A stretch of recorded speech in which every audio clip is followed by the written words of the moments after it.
feeling like a tattoo. The way you wear that dress, they gonna attack you. Way you look at me, baby, I got you.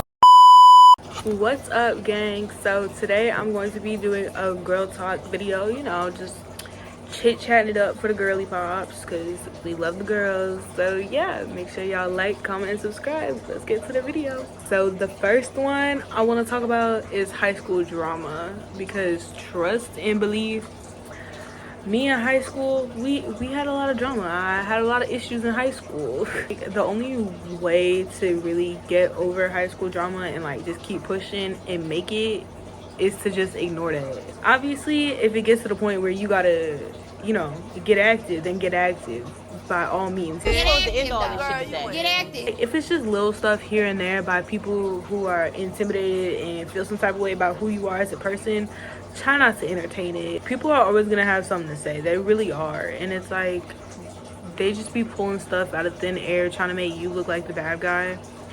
And there's no reason to entertain it, because once you entertain it, you start feeding into their nonsense, and then they're gonna, you know, keep going, and it's just gonna be a constant back and forth. There's really no resolution if you entertain it. And like, as annoying as that sounds, because trust me, when I was in high school, I was entertaining everything. Like, I was ready to get active with everybody and their mama, because I did not like my character being played with. Like, I didn't want nobody to talk about me, none of that. Like, I was gonna shut it down. But looking back, I realized there was no reason for me to entertain it, like, because at the end of the day, I'm still me, I'm still doing great. Their opinions and what they had to say did not affect me to the point where I needed to get active every second of the day. I'm not saying don't defend yourself, because 100% defend yourself to the fullest. If people want to believe what this person's saying, they could do that, because they don't know who I am for real. So who really cares what everyone else's opinions on me is when I know who I am as a person? High school is a mess. It's a natural disaster. You know, it's gonna take a minute to get through it, but do whatever you can to make those 4 years be a little less miserable than what they really are. Because one thing about high school, it is an experience. Could be good, could be bad, could be a little bit of both. When you look at high school and you get into high school, as bad as things get, always trying to find something good. You could join a club, an activity, a sport, anything like that. I recommend doing that, because that is one way you will make it through high school. Another topic I was asked to discuss is just like the debate between Disney and Nickelodeon.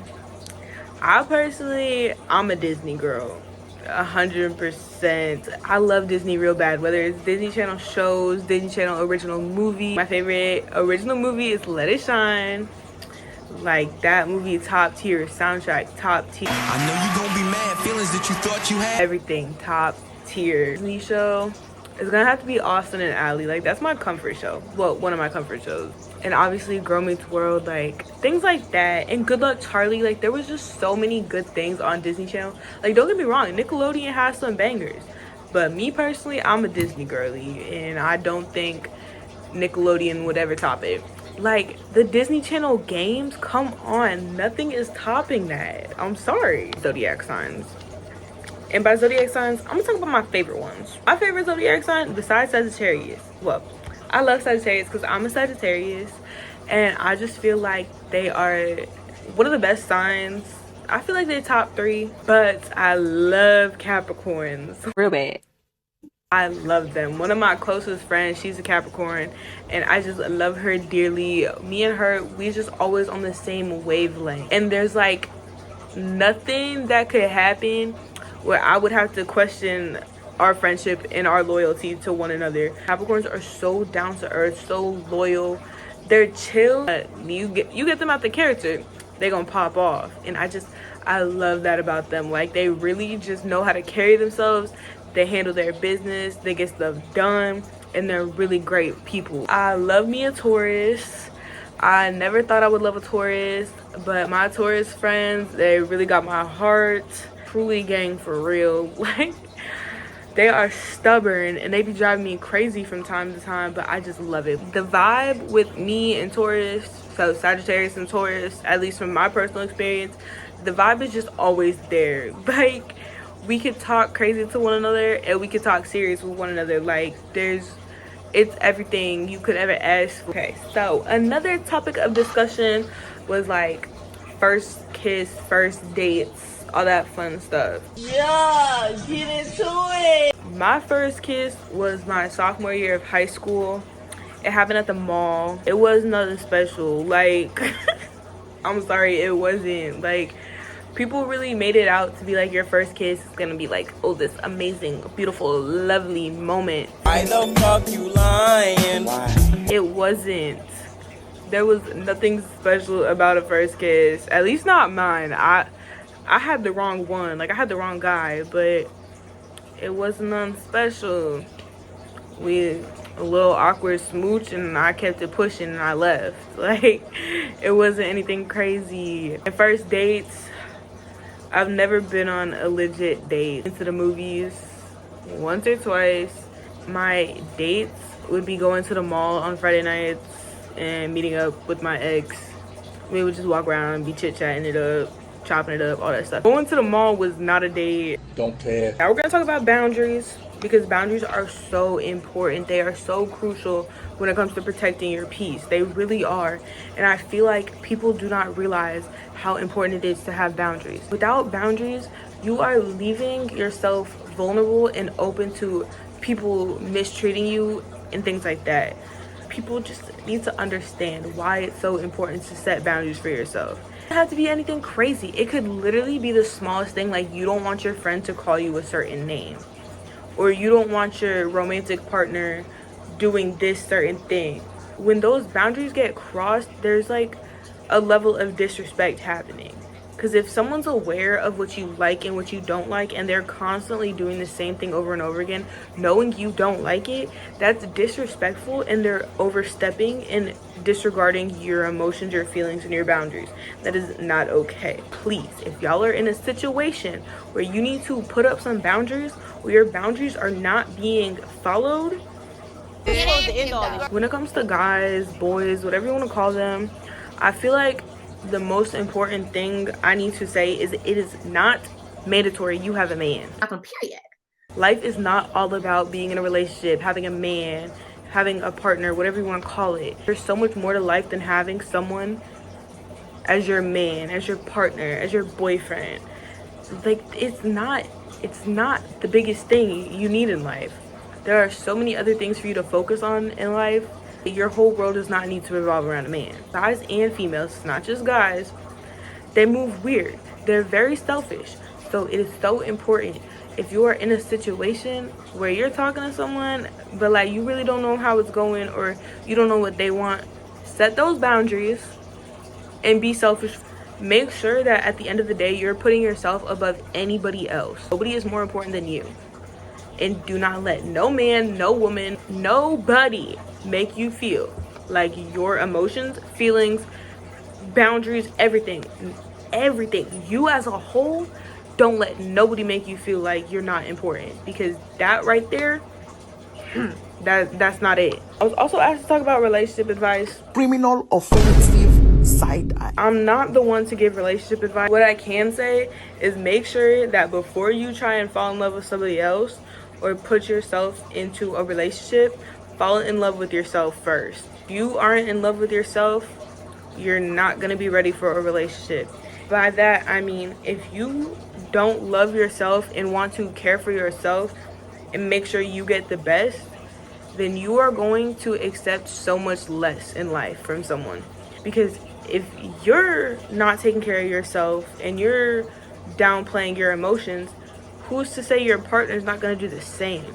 Because they see you think it's okay to do it to yourself, so now they think it's okay to do it to you. Obviously it's not, but that's where it comes in, where you need to love yourself. You have to care about yourself more than you care about that person you're in a relationship. You have to love yourself to the point where if you're in a bad relationship, you have to love yourself enough to know it's not good for you and you have to leave. That is so important, because if you're not in love with yourself, you don't love yourself, you're not caring about yourself, if you're in a toxic relationship, you might let that slide because in your head, you don't realize that's not what you deserve because you've been so accustomed to you downplaying your emotions and not loving you, taking care of you.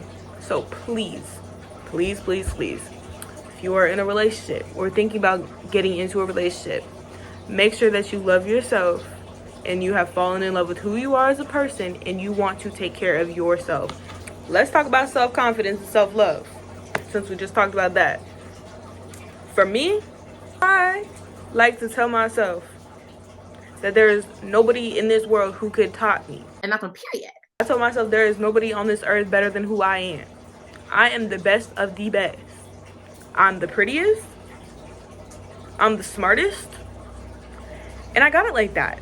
And there's nobody who could tell me otherwise. And I've been just telling myself every day since, I don't know, my junior year of high school, I started really hyping myself up because I realized like I wasn't as confident as I wanted to be.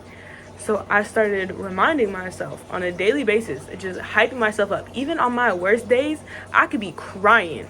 I'm gonna look at myself and be like, you so pretty. It's little things like that. Like, you have to remind yourself. This goes back to like loving yourself. You have to remind yourself, even on days you don't feel all that, remind yourself that you are all that. You are all that in a bag of chips. And you just have to know and just appreciate who you are as a person and know all that you have to offer.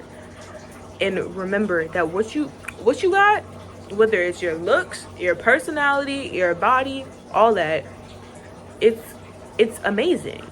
You are all amazing and beautiful, and you need to feel that about yourself. You need to love your face, love your flaws, love your body, love your personality, love your brain, all of that. You have to love yourself. And I just feel like as long as you remind yourself that and hype yourself up on a daily basis, you're gonna get there. It's gonna take time. It really does take time. It's a work in progress. We are all a work in progress. That's another thing. You have to remind yourself, nobody's perfect. We're all a work in progress. If you're having a rough day, you're not the only one, okay? You're not alone. We all going through it. And we all still pretty at the end of the day. Like, y'all need to remind yourself that nobody's topping you. You is kind, you is smart, you is important. The last topic of discussion, something I'm an expert at that I probably shouldn't be, and it's toxic relationships. Let me hear say Well, toxic relationships / toxic friendships, and how to get over them. I ain't gonna lie, I was in a toxic relationship from my sophomore year of high school up until my freshman year of college. It was a lot of Emotional damage. obviously you could tell how long it lasted. I kind of ignored the toxicity because I was so focused on all the good times we had. Like, no matter how bad we were, we still had good days. Feel like that's something I would recommend y'all don't do.